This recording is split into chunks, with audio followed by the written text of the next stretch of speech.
L'échéance pour augmenter la capacité d'emprunt des États-Unis se rapproche, mais certains membres du Congrès espèrent que le pays ne va pas se retrouver dans une situation de manque de liquidité. S'exprimant sur Fox News, le leader républicain de la Chambre des représentants, Kevin McCarthy, a salué un accord de principe qu'il a conclu avec le président Joe Biden au cours des dernières heures. Il y a des exigences en matière de travail pour aider les gens à sortir de la pauvreté et à trouver un emploi. Il y a des réformes qui permettent de construire des choses, de réduire les formalités administratives.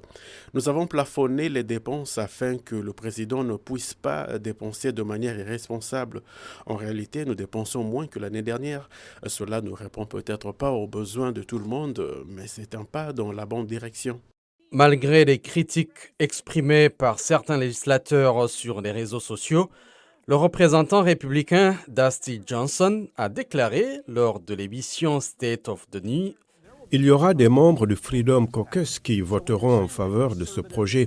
Donc lorsque vous dites que les conservateurs ont des préoccupations, il s'agit en réalité des conservateurs les plus colorés. Dans l'ensemble, les républicains de cette conférence vont soutenir l'accord. Comment pourraient-ils faire autrement? C'est un accord fantastique.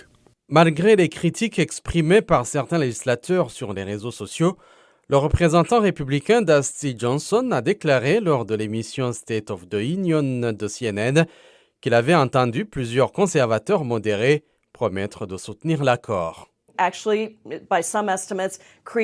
En réalité, selon certaines estimations, cela crée une charge supplémentaire sur les dépenses administratives qui aggrave le coût global d'un programme comme celui-là. Deuxièmement, il s'agit de personnes qui ont simplement besoin d'un peu d'aide temporaire. Avant de voter en faveur de l'accord, Mme Jayapal a fait savoir qu'elle aura besoin davantage de détails sur ce projet. Qu'est-ce que cela signifie en termes d'exceptions prévues pour les anciens combattants, les personnes sans domicile fixe et celles qui sortent de familles d'accueil? Interrogé sur la chaîne CBS sur la possibilité d'obtenir tous les votes nécessaires et de garantir que les États-Unis ne se retrouveraient pas en situation de défaut de paiement, le chef de file démocrate de la Chambre des représentants, Hakeem Jeffrey, s'est montré rassurant. L'accord devra être adopté à la fois par la Chambre des représentants et le Sénat.